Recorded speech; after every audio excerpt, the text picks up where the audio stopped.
Salut à tous, nouvelle vidéo sur les tout nouveaux... J'ai deux questions, c'était quoi ça? Et qui êtes-vous, mystérieux personnage au physique d'Apollon? C'était du AirTag. Regarde.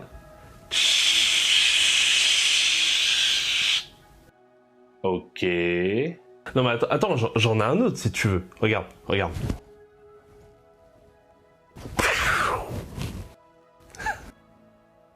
C'est un airbag, non? Bah quoi? C'était de la merde. Et bordel, t'es qui? Je suis ton toi du futur. Oh mon dieu, c'est-à-dire que si t'es là, c'est qu'il y a une catastrophe dans le futur qui va arriver et que moi seul peux en empêcher. Mais en même temps, si on se voit, ça veut dire qu'on a brisé la ligne temporelle et qu'on est en plein paradoxe. Non, prends pas la tête. C'était soit ça, soit le coup du double maléfique. Mais j'avais la flemme de porter la fausse moustache là. Ah non, je comprends totalement. Et aujourd'hui, on va parler des tout nouveaux AirTags d'Apple. Oh là, tu te calmes, c'est ma réplique, moi du futur. Voici le produit le plus abordable d'Apple, les AirTags. C'est une balise Bluetooth qui permet en fait de retrouver via votre iPhone, aussi normalement un smartphone Android, mais partez du principe que vous aurez moins de fonctionnalités, vos objets préférés. C'est une petite pastille ronde, blanche, dans les couleurs habituelles d'Apple, qui est plutôt discrète. Alors moi je l'ai pris avec le kit Belkin pour pouvoir le fixer à mon trousseau de clés. Je vis dans un immeuble avec un digicode, donc avec un pass, je peux avoir les deux et les clés rentrent dans la poche à clés, comme je l'appelle, qui est la petite poche au niveau de la poche droite du pantalon. Donc ça c'est cool, c'est-à-dire que c'est pas si épais que ça et ça permet avec un trousseau clés un peu important quand même de pouvoir être porté dans un pantalon. Comment ça marche? En fait, vous appairez donc le AirTag à votre iPhone. Alors c'est aussi possible avec Android, mais vous aurez moins de fonctionnalités. L'appairage ultra facile. C'est comme tous les nouveaux produits d'Apple. Vous approchez le produit de l'iPhone, il le reconnaît. C'est un appairage en 2 boutons. En gros, vous définissez le type de produit que c'est, à quoi vous l'associez et c'est terminé. Et comment ça fonctionne? Mais en fait, si vous ne retrouverez plus votre produit, vous utilisez l'application localisée qui va intégrer en fait vos AirTags et vous avez plusieurs options. Vous pouvez faire sonner, vous recherchez vos clés, vous perdez tout le temps, vous appuyez sur le petit bouton, le AirTag va émettre un petit bip qui va vous permettre de le repérer. En fait, c'est une technologie qui existe déjà quand vous avez une Apple Watch. Vous pouvez faire la même chose, vous avez une possibilité de faire sonner votre iPhone via votre Apple Watch pour le retrouver. Vous avez aussi la possibilité de le repérer, en fait, grâce aux nouvelles puces Bluetooth d'Apple, les U1, de lancer un mode détection. L'iPhone, tant que vous êtes dans un rayon qui soit correct, va pouvoir repérer via un système de boussole et vous dire à combien de distance vous êtes de l'AirTag et indiquer par une flèche en plus l'orientation. C'est assez précis. Malgré tout, il y a des petits écueils. Je vous donne un exemple. Je suis dans un appartement, c'est un 3 pièces. Comme vous le savez, avec ma vidéo sur le Wi-Fi Mesh, j'ai des murs qui sont assez épais. J'ai tenté simplement de mettre le AirTag dans le salon et aller à l'autre bout de l'appart dans la chambre. Je suis à moins de 10 mètres du produit.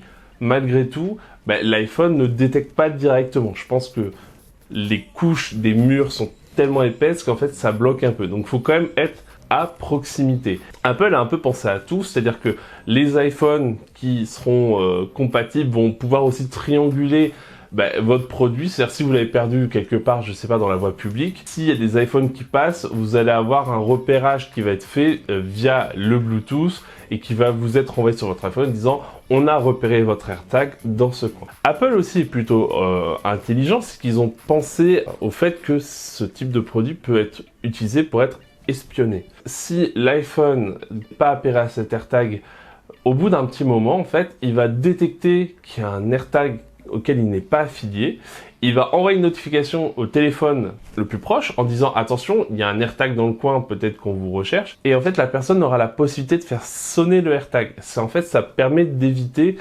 entre guillemets, l'espionnage domestique. C'est plutôt intelligent, voilà. Apple cherche quand même à éviter tous les écueils et les reproches qu'on peut avoir à ce type de technologie. Le petit truc aussi qui est quand même cool et qui est étonnant de la part d'Apple, c'est que ça fonctionne sur batterie, ça fonctionne en fait sur pile, et c'est quand même un produit Apple où on peut remplacer la batterie. Au niveau de l'autonomie, ils annoncent 1 an. Bon, le produit il est sorti il y a 3 semaines, donc je peux pas vérifier la durée de vie, mais on va partir du principe que c'est possible.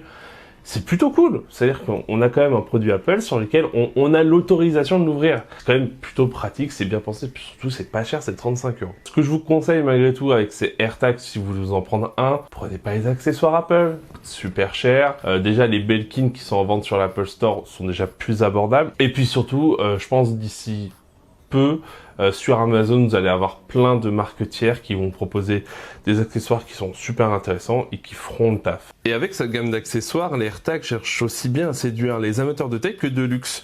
Avec les femmes en lune de miel, quand on voit la gamme Hermès, c'est plutôt leur cible. Sauf que pour les gonzesses, il n'y a pas besoin d'AirTags, hein, on sait où aller leur place. À la cuisine. Bigard, c'est pas le summum de votre humour actuellement là? Oula, t'as au moins 15 ans de retard minimum et je pense pas qu'il ait été vraiment un comique phare. Hein. Note pour le futur, corriger les manuels d'histoire. C'est vraiment bien fini, c'est un beau produit.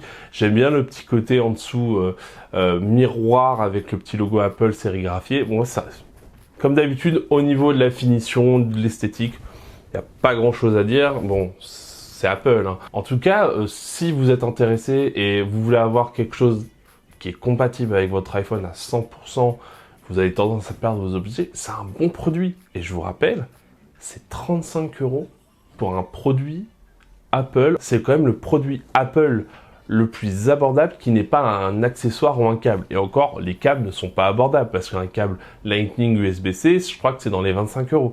Et franchement, bah, c'est cool, c'est un bon produit. Bon, là, j'ai pas encore eu l'occasion de l'expérimenter en l'ayant perdu et de le rechercher. Bon, après, petit conseil, ne faites pas comme dans la pub de l'AirTag.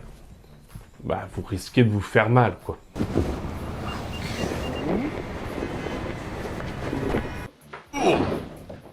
Bref, moi je suis plutôt content, pas très cher, donc 35 € l'AirTag. L'accessoire Belkin que j'ai pris, qui a aussi une petite dragonne pour le fixer, c'est 14 €. C'est plutôt abordable pour un truc qui peut vous permettre d'éviter de perdre des objets qui sont précieux. Une petite minute. C'est quand même un produit Apple où on peut remplacer la batterie. C'est quand même le produit Apple le plus abordable qui n'est pas... Dis-moi. Si je te dis Aya Nakamura, plus jeune membre de l'Académie française de l'histoire, qui est président de la République, McFly et Carlito, donc plutôt les présidents. Ils ont fait une candidature commune. Cette vidéo, t'allais la poster sur quelle plateforme? Bah Dailymotion. Oh mon Dieu!